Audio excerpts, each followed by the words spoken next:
আমার কাছে তো একটা টাকাও নেই, এখন আমি কিভাবে যে ইফতারগুলো করি? আমি এখন কি করব? ভাইয়া ভাইয়া দাঁড়ান। হ্যাঁ ছেলে বলো। ভাই আমার কাছে কোনো টাকা নেই ইফতার করার মতো, আপনি কি আমাকে একটু সাহায্য করতে পারেন? আরে তোমার কাছে টাকা নেই? আচ্ছা ঠিক আছে, আমি তোমাকে কিছু টাকা দিচ্ছি, এই নাও কিছু টাকা। ধন্যবাদ ভাইয়া, আপনি না দিলে অনেক বড় একটা বিপদে পড়ে যেতাম। আচ্ছা ঠিক আছে, থাকো তাহলে। হে আল্লাহ, তোমার কাছে লাখো কোটি শুকরিয়া। ভাইয়া আমাকে কিছু টাকা দিবেন, আমি অনেকদিন ধরে ইফতার করি না, আপনি একটু সাহায্য করলে আমি ইফতার করতে পারতাম। আচ্ছা ঠিক আছে, কোনো চিন্তা নেই, দাঁড়াও, আমি তো পানি খেয়ে থাকতে পারবো, বাচ্চাটিকে সাহায্য করি, তাহলে আল্লাহ তাআলা অনেক বেশি খুশি হবে। ইনশাআল্লাহ আমি আরেকদিন ইফতার করবো। ঠিক আছে তাহলে তাকে দিয়েই দেই। ধন্যবাদ ভাইয়া টাকাটা দেওয়ার জন্য, আল্লাহ আপনাকে অনেক বড় করবে। আচ্ছা ঠিক আছে। আরে আজান তো হয়ে গেছে, এখন এখানে আমাকে নামাজ পড়তে হবে, না হলে আমার নামাজটা মিস হয়ে যাবে।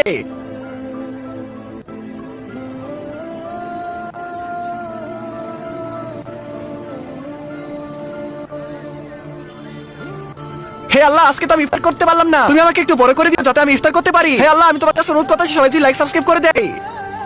আরে এটা কিভাবে সম্ভব? এখানে তো অনেকগুলো খাবার এসে পড়েছে, তার মানে মহান আল্লাহ তাআলা আমার কথা শুনেছে। হে আল্লাহ, আমি তোমার কাছে অনেক বেশি খুশি হলাম। আমার ভিডিও যারা দেখতেছে তারা যদি ভিডিওতে লাইক সাবস্ক্রাইব করে দেয়, তাহলে আল্লাহ তাদেরকে অনেক বেশি বড় করে দিবে।